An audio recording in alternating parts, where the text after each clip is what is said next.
guddaan eebbiseera. Waan tokko isinitti darbuun barbaada tun gara faarfannaatti hin ce'ineen dura. Namichatu gaaf tokko harree tokko qaba.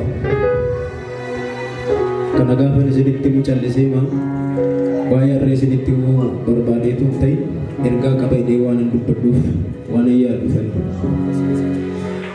Harreen isaa suni boolla wayiitu jira. Utuma marga dheeduu maasii abbaa isaa keessaa dhaqee boolla sana keessa lixxe.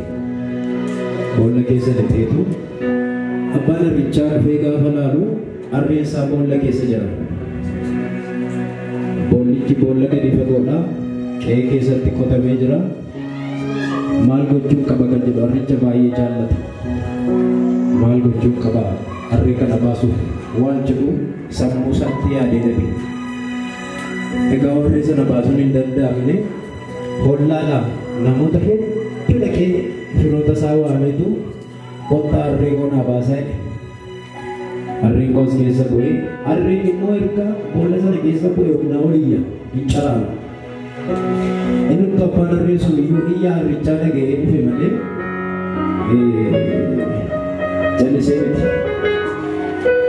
Yeroo dhaqee asii gadi ilaalu harrichi boolla keessaa asii ol ilaala.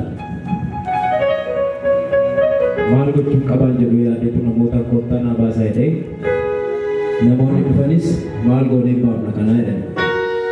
Baasuu hin dandeenyu as keessaa bakka itti dandeenyu humna keenyaa waliin inni dhiisanii sana booddee harrichi iyya isaa inumatti fufe. Inuma iyyaa madallaqu. Inuma iyyaa sana booddee falli isaan qabanii olii biraa dhufanii boolla sana keessa waan bu'aniif boolla sana duuchuu duwwaa. Akkuma harrichi achi keessa jiru waan tokkotti walii galan. Dhagaartu miti mi'oorina dhagaartan. Waan tokkotti walii galan.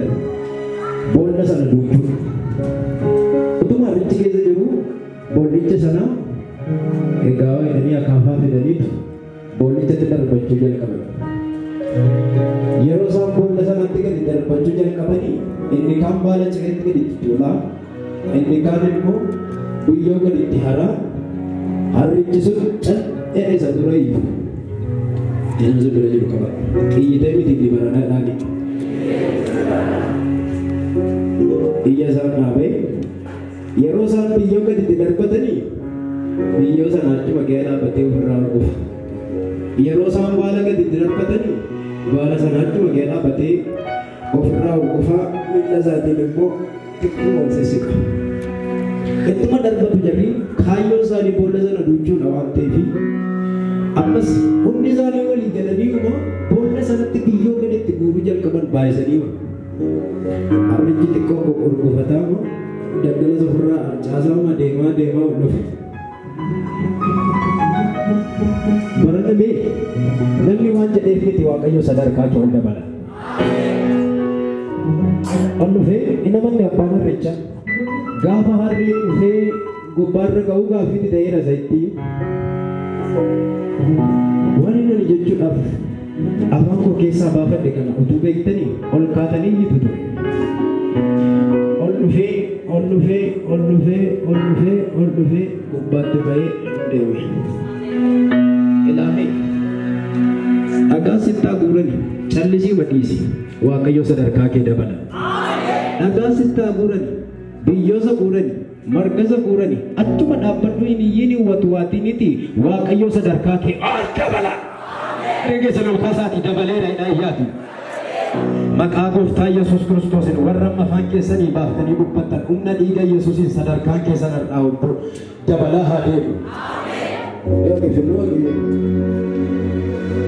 Waaqeffannaa keenya foonii kan walirra buusna. Dhugaaf hafuuraan waaqeffannaa Waaqayyo hafuura. Warri isa waaqeffatanis dhugaaf hafuuraan isaaf haa sagadan jedhamee caafameera. Dhugaaf fooniin inni waaqeffannu Waaqayyo dhugaaf hafuuraan waaqeffanna. Kanaaf ija keessan foonii kan walirra buusaatti namni bira isin bira wal ba'ee gadi irraa yaada keessan kaasaatti Waaqayyo mul'isa. Ameen ameen ameen ameen ameen. Saya mudah terbesar pakai asa apa tadi dan jadi gosok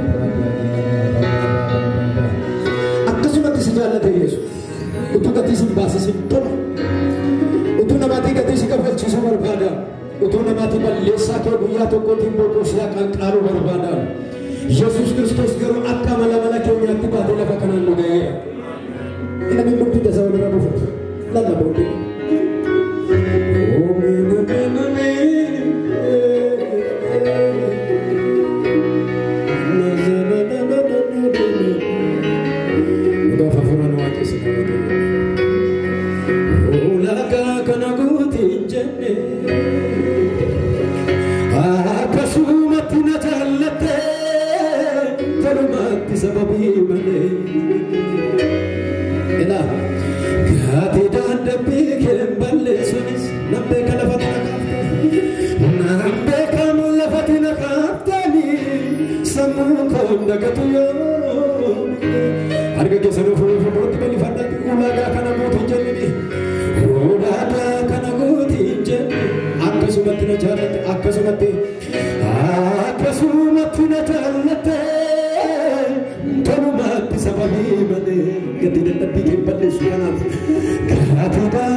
Kanko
Namni kan sin ijaari eenyuyyuu kan hin arginiin eenyuyyuu kan ittiin galle si qofaaf kan taa'u manni tokko bara baraa naa qophaa'eera walitti na mukaasa harka keessa maadha kamtu na wallaaltan bomaanni yeroo waaqeffannaan isinitti tolu na waaqeffadhaa abbaan barbaade haa dhaabbatu abbaan barbaade haa taa'u na waaqeffadha namni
Ila memesha kana duka gade na kaza bako